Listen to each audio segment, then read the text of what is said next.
Hello friends, today we are going to discuss the topic of atmospheric refraction. But before moving forward, I would like to draw your attention towards an important observation.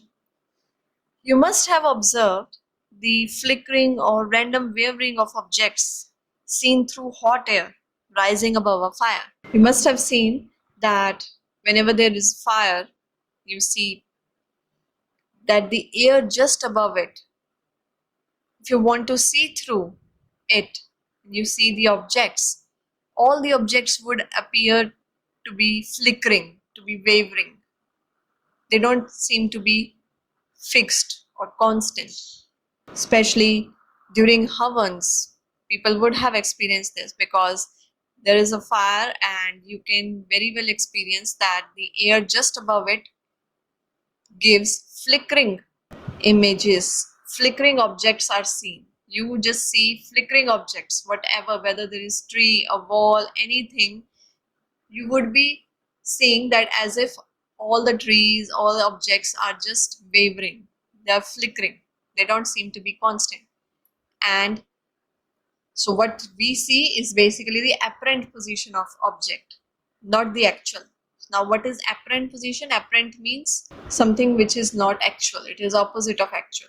If there been no fire, nothing, then we would see trees or any object fixed and we can say very well define their actual position. But when the phenomena like this appears and they start appearing to be fluctuating, then we are not able to guess the actual position of the object. And then what we see is basically the apparent position of the object and not the real one. So what actually happens? The phenomena is very simple. The air above the fire becomes hotter than the air further up. And hotter air is lighter than cooler air. And by the term lighter, I mean less dense. So hotter air is less dense than the cooler air. And if we talk about density, then I would have to mention that density is directly linked to refractive index of the medium. But here the medium is not changing. The key observation is that medium is not changing.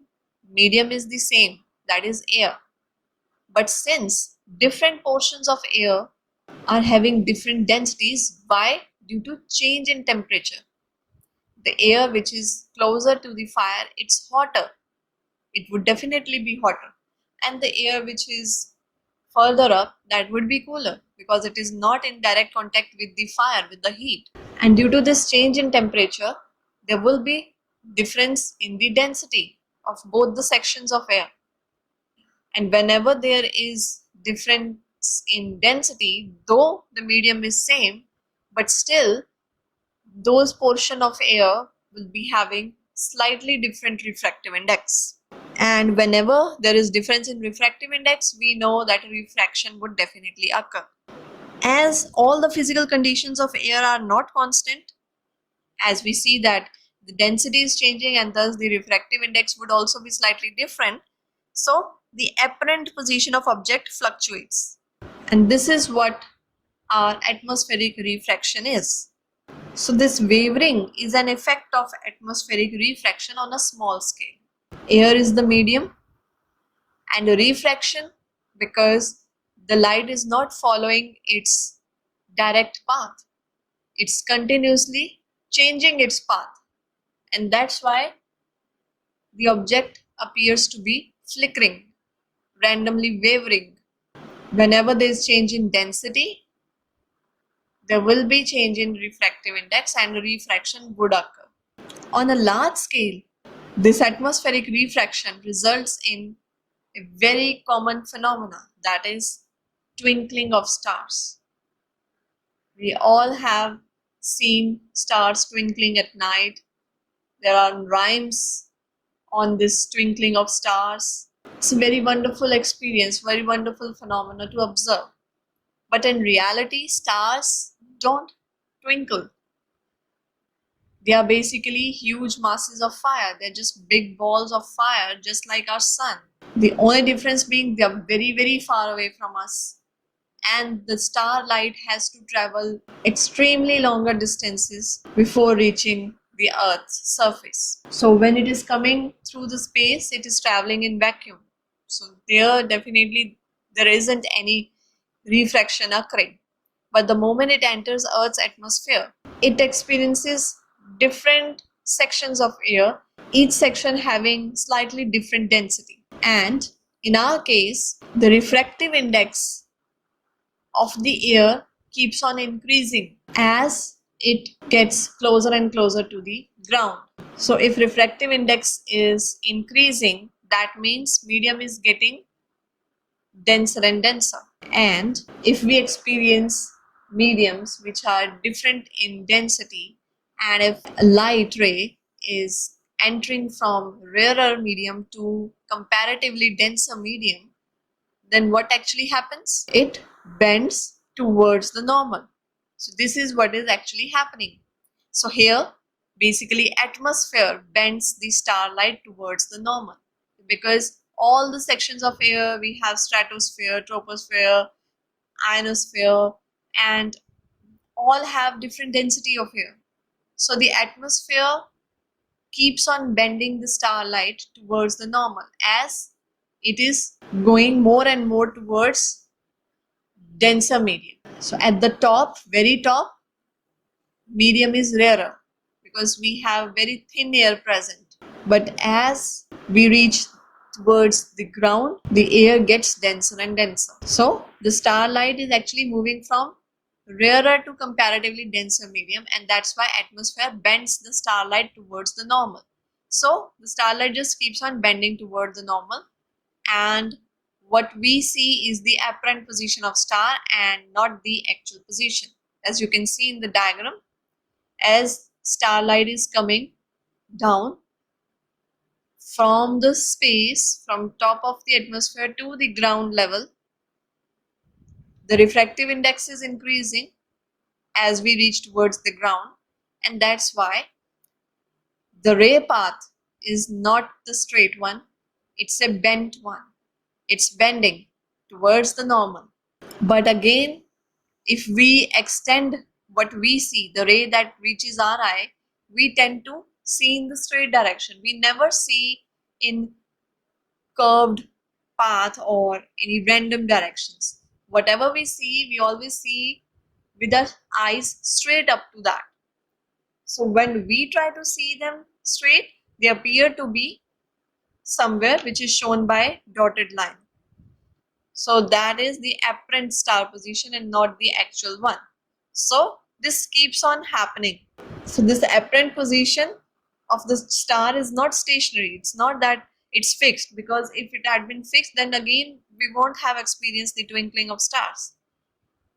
Due to difference in the density of air, and it keeps on happening, the starlight keeps on moving through gradually changing densities. So this apparent position is also not stationary, and it keeps on changing slightly. Why? Because physical conditions of Earth atmosphere are not stationary. They also keep on changing all the time. And because stars are very, very distant, they are far off. Some are like millions, billions of distances away. And we can consider them as point-sized sources of light because they happen to be extremely small. Though they are not small, they are even bigger than our own sun, quite bigger. But because they are very far away, so they just appear to be a point-sized object. And as the path of rays of light coming from that star goes on changing slightly, the apparent position also changes, it fluctuates.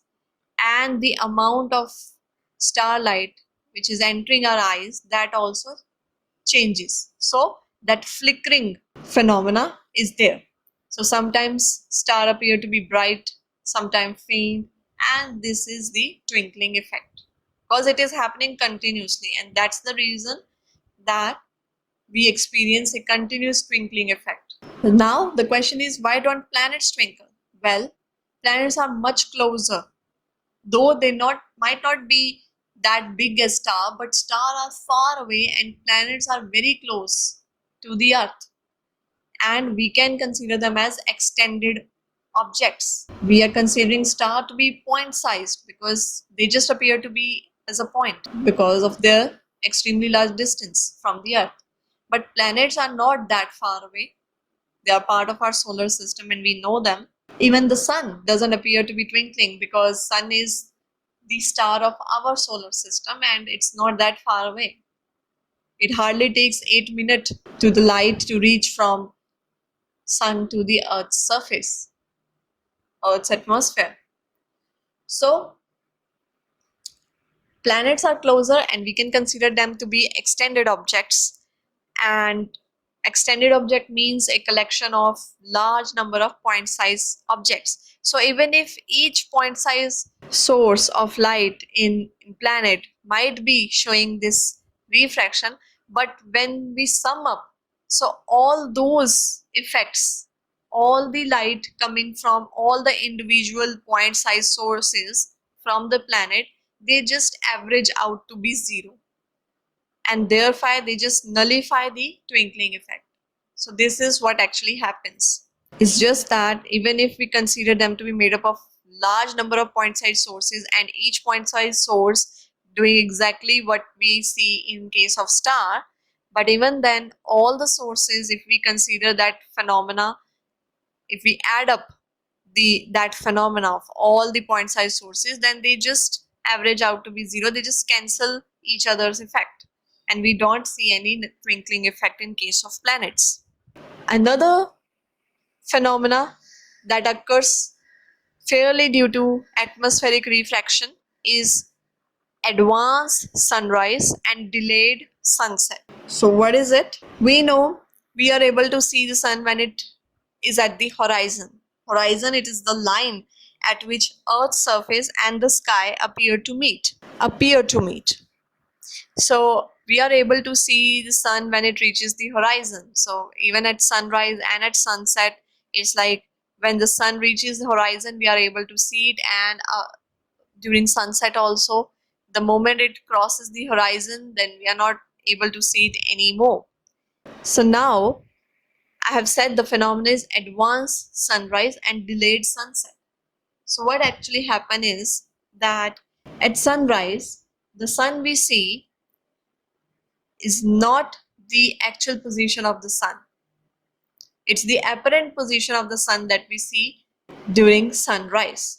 The sun is visible to us about 2 minutes before the actual sunrise. So in reality, it is below the horizon, but since the light has to travel through the atmosphere and there is again different density in the Earth's atmosphere, so the light experiences the atmospheric refraction, and then what we see, if we just draw this straight dotted line, that is the apparent position of the sun and not the actual one.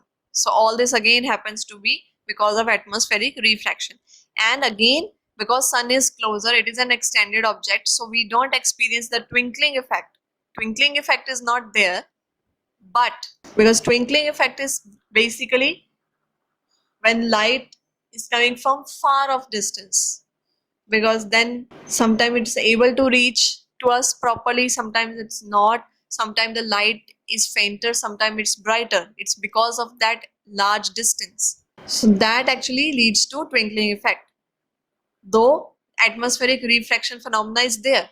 In case of sun also, atmospheric refraction phenomena is same, but the difference is that it is closer to the earth than the stars that we talk of or the planets. So that's why sun does show this phenomenon of atmospheric refraction in the way that it appears to us 2 minutes before its actual rise, and it is visible to us 2 minutes after its actual setting. So delayed sunset means after 2 minutes of the actual sunset, we are able to see the sun. Sun has actually set, but we are still able to see it, again due to atmospheric refraction, but there is no twinkling effect. So there is this 2 minute difference between the sunrise and the sunset, between the actual sunrise and the actual sunset, because we see advanced sunrise and delayed sunset. So we see the sun for total of 4 minutes. So 4 minute extra adds up as sun is visible to us approximately 2 minutes before the actual sunrise. It has not crossed the horizon, it is below the horizon, but due to atmospheric refraction, we see its apparent position as shown in the figure. Because our line of sight is always straight, and that's why what we see is always in straight line. Because our line of sight is straight, we don't see in curved way. Whatever we see is the straight line of sight that is our eyes have. And even after the sun sets, it has gone beyond the horizon. It has crossed the horizon. It is below the horizon, but still due to same atmospheric refraction, it appears to be raised. And that's why we are able to see the sun even 2 minutes after it has actually set. And even the apparent flattening of sun's disk at sunrise and sunset, that it appears to be a bit flattened, that is also due to atmospheric refraction. So now you have to keep this in mind, that whatever phenomena we experience of light, whether it is twinkling effect or be it advanced or delayed appearance of any light coming from sun or planet or anything, that is all due to atmospheric refraction. The moment we are not considering about any color change, we are not considering about color change, we are just considering that either the object appears to be flickering, like in normal time, just the objects when the air is just above the fire, or be it the stars, or if we see advanced sunrise or delayed sunset, or if we don't see planets twinkling but still we see them, so that they all are due to atmospheric refraction. Because some difference is always there, difference in position, difference in timings. What we see is never the actual position of the object if there is change in density. On ground level, the air almost remains the same, it is of same density. So in normal day life, this phenomena is not there. This phenomena only occur if we are seeing far off objects. So this is all about atmospheric refraction. Thank you.